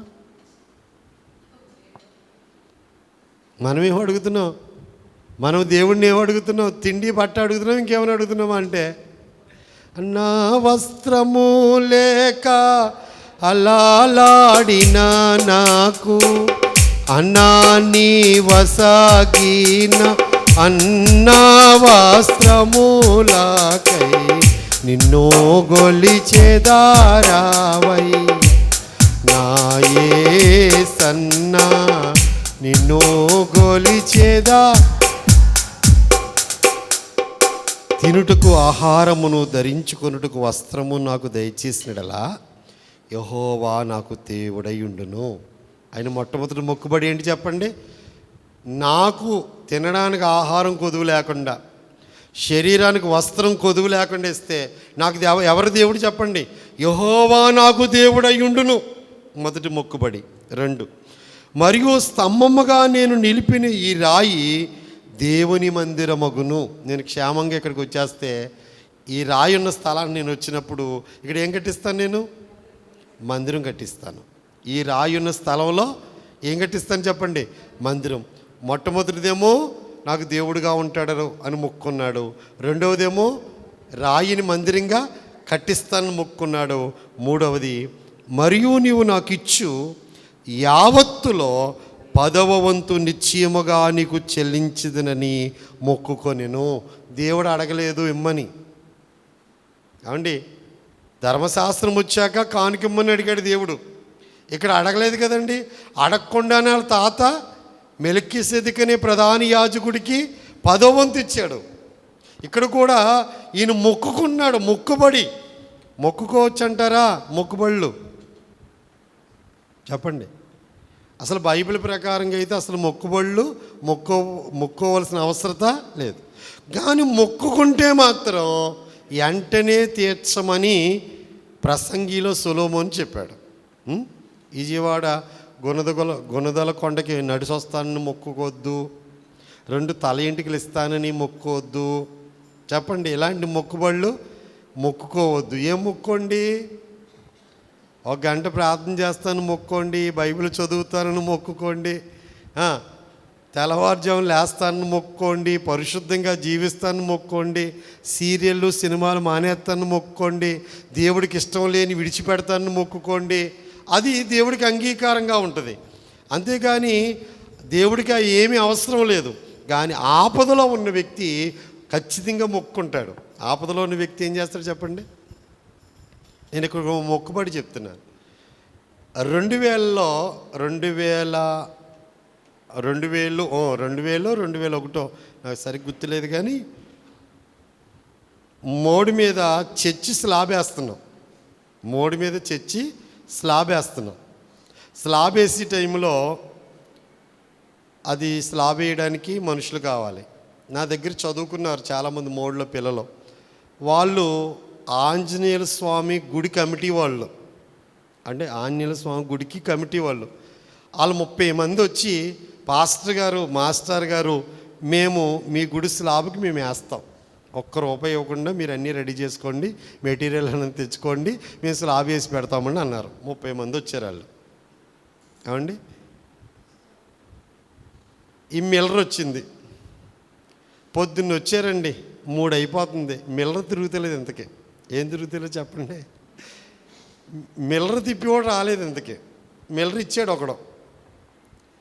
మిల్ల స్టార్ట్ అవుతలేదు. ఎదురుగుండగా ఆ మంత్రి రామరాజు గారు కూర్చున్నారు. ఆయన అలా చూస్తున్నారు.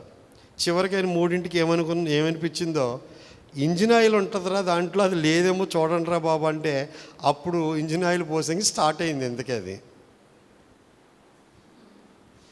ఇంతలో ఈ మధ్యలో నేను మొక్కుకున్నాను అనమాట. ఏం మొక్కుకున్నాను? ముదునూరు పాడి 7 వారాలు వస్తాను ప్రభువా. ఆ గ్యాప్ ఎలా ఉంటుందంటే, ఇంతమంది జనం, అన్ని సరుకులు రెడీ అయిపోయినాయి, వాతావరణం బాగోపోతే 3ంటికి మొదలెడితే ఎప్పుడు అవుతుంది? పోనీ ఈ కానంత ఉంటుంది ఆ చర్చి. అంటే ఆపద కాలంలో, శ్రమ కాలంలో మనం ఏం చేస్తాం? మొక్కుంటాం. అలా మొక్కుకుని ముదునూరుపాడు వెళ్తే మన పాస్టమ్ గారు దొరికిందనమాట. ఇంతకీ 7 వారాల్లో ఏం జరిగిందంటే, అవండి నేను మొక్కుంది దేనికోసం? స్లాబ్ పడటం కోసం. కానీ ఏం జరిగింది? ఆ 7 వారాల్లో సంబంధాలు కుదిరినాయి అన్నమాట. అంటే మనం తలచింది ఒకటి, పరమాత్ముడు తలచేది ఒకటి. కానీ మొక్కుకుంటాం. ఆపదలో ఏమనిపించేద్దంటే, ఇలాగా ఆదివారం మానవనైనా మొక్కేసుకుంటూ ఉంటాం. అందుకే మొక్కోద్దని ఎందుకు అంటున్నానంటే, ఆ తొందరపాటులో చెప్పే మాటలు మీరితే రేపొద్దున్న ఆ మాటే పట్టుకుంటాడు. నీ వాడు ప్రతి మాట నువ్వు మర్చిపోతావు, కానీ దేవుడు మాత్రం మర్చిపోడు. మొక్కోవద్దు, మొక్కుంటే తీర్చండి.